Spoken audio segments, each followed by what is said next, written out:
Okay, this will be a short video with a very introductory look at making the shader graphs, and there's obviously way more you can go in depth in, and but this will just be the thin edge of the wedge. And so yes, let's make a thing that we're going to put our shader graph onto. Let's make a big floaty sphere, why don't we? Okay. Oops. All right.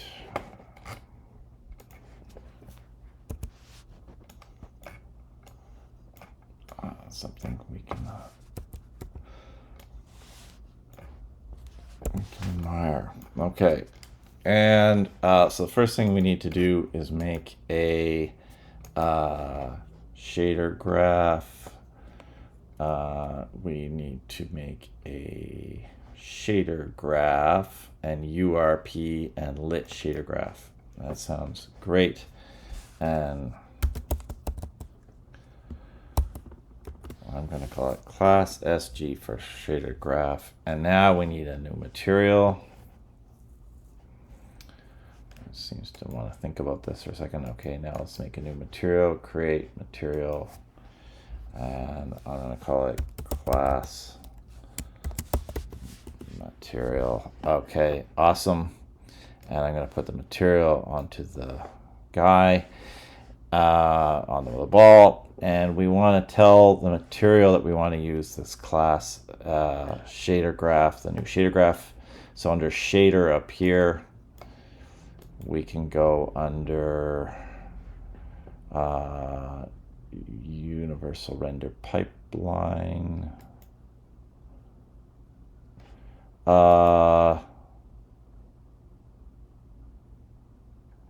go shader graphs here, and we say class shader graph. Honestly, the better way to do that is just to drag it from here on top of there, and now it's there too. So that's probably the quicker way to do it. But it is under menu, shader graphs, and then you should be able to find the one that you just made. So in any case, there it is, and we can double click on this guy. You can see I've got some old ones up here. Close tab.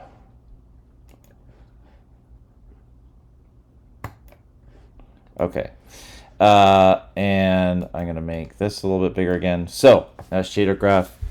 Shaders are divvied up into two groups. There are vertex shaders, or vert shaders, and fragments, or sometimes called frag shaders. And most of the time you're working with fragment. Vertex will actually change where the actual points of the model appear to be. So you can make a model that kind of looks like it's moved or looks like it's animated, but in terms of the physics, it will be in the same space. So it's an interesting kind of in-between space, and you can do some cool stuff with that. But most of the time, what you're doing is fragment shaders, and that's making new textures that are going on to objects, and those can be animated and whatever. You're not changing the look of the geometry, you're just changing or animating the materials. So that's what we'll do for this one. One trick I found, if you get yourself really small, just hit the letter A. It bumps you back so that you can see your graph better. Okay, so here's like our base color. If we wanted to make it green, we can make it green. We go back into our scene, and it's not green. And this is the hardest thing to figure out about shaders, is that you have to save them individually. So there's a little skeuomorph of a floppy disk up here, and you click on that, and it's going to save what you've done, and it's going to think about it, and then it's going to save what you've done. And now I go back into the scene, and now it will be the green color. So that's honestly the hardest part is remembering to save for me. Maybe it's just kind of an idiot. So let's make something that switches between two colors, switches between a couple gradients, and we'll talk about another couple tricks you can do. So I'm going to right click over here, and I'm going to say create node, and I'm going to write in gradient.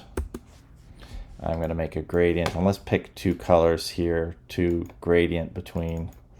So let's do, I don't know, let's do like an orange, purple, sorry.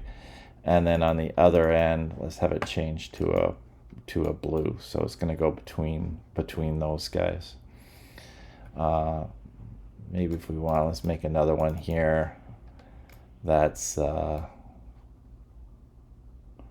little darker down there. So we'll have a little bit in between. Okay, so nice fade in between those, and good. Okay, and so we're gonna put a color from this. This will be the gradient that picks from, and we need something that sort of picks out a color from that gradient, and that is called new node here, and it's sample gradient. So I'm gonna take that guy. So now what I can do is take my output from my gradient and drag onto the input here on the sample gradient, and then I can output that into our base color. And now I can go here and between 0 and 1, and I can animate between those two. Okay, so let's zoom out a little bit here. Now we want to be able to animate, change this number, right? Because we want to be able to animate this in the scene. So let's set up a time node. So create node and say time, and awesome. And let's take the sine of the time and go into here. And so now I've got this nice fading between them. So I can save this and go back into the scene. You might not see it right away, or it might take a minute for it to look good in the scene view. Go ahead and play it though. And there we've got a nice, so it's kind of going up and down and then pausing at the bottom and going up and pausing at the bottom. And we might want to be able to change that speed of it, doing that in the inspector, which would be kind of nice, right? To be able to just click on the inspector and change the value of how quickly that's going. And also it would be nice if it went up and down sort of evenly rather than sort of staying at one end. So it stays at the purple, and then it goes up to blue and back and stays at purple again. So how do we fix those guys? So one thing we could do to make the speed different, we could come out of here. Let's come out of, so I've been just right clicking to make a new node. We can also just drag and let go, and it will make a new node and drag to it. So let's take the sine. Okay, so I'm going to take the sine of the time, and and that's essentially doing the same thing this is, but we can now speed this up. So let's come out of here to multiply,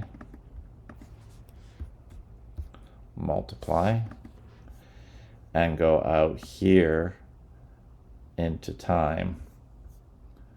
And now I can change this, clean up my graph a little bit. Okay, oops, sorry. So I'm going sine, time, getting a sine wave, and then I'm multiplying whatever that value is by 3, and now it's going a lot quicker. The other thing we could do is that sine wave is going to be giving me a number between 0. Here it's going to be giving me a number between -1 and 1. And if we took the absolute value, then it would just be between 0 and 1. So let's go out here and write in ABS and get the absolute value and bring that into time. And again, we don't need to see all this.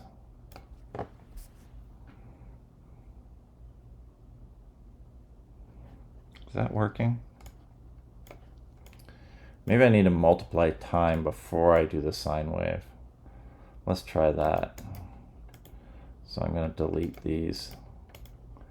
And I'm going to go time into here and out into here and this guy into there. That's better. That's what I want to do. And so now I've got this number here. I can ramp this up and it can go really crazy. But let's try and get this number so that we can see it in the inspector. So the trick for doing that is this menu on the left over here. And hit the plus button here and say float. And I'll say grade. I'll just call it speed. Boring. And so I can click on it here, and over here I can give it a default number. Let's give it 1.5 as the default. And then I can drag it into here and replace this guy with that. So now this is a gradient that I've made here. I can't change it right in here easily. I could change the default over here. But what this does give me is in the scene, I can go in. So often I will not bother doing this step until I'm kind of ready to know, like, okay, this is how I kind of actually want it to look. And then I want to be changing it in the scene view. I'll make a bunch of my variables up here and make them global, and then I can see them. Okay, so save, step you always forget. Save, and now I go back in the scene, and now I can click on this guy and look over here, and there's my speed value. So I can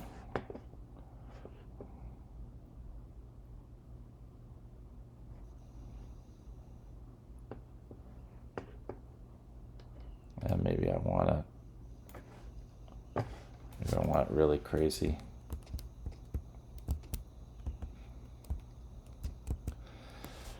Okay, there are tons more, obviously, things you can do with shaders, and I really recommend, just if you're into it, jump into the documentation, start playing around, look at YouTube tutorials of people that are doing it.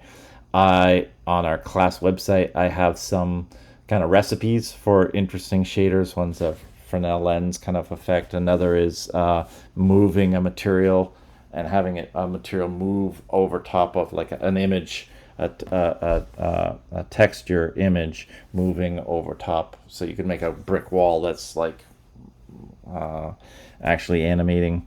So there's lots you can do with this that will really extend the look of, sort of get you out of that kind of base Unity look and into something that's a little more interesting or your own. Okay, that's it. Shaders.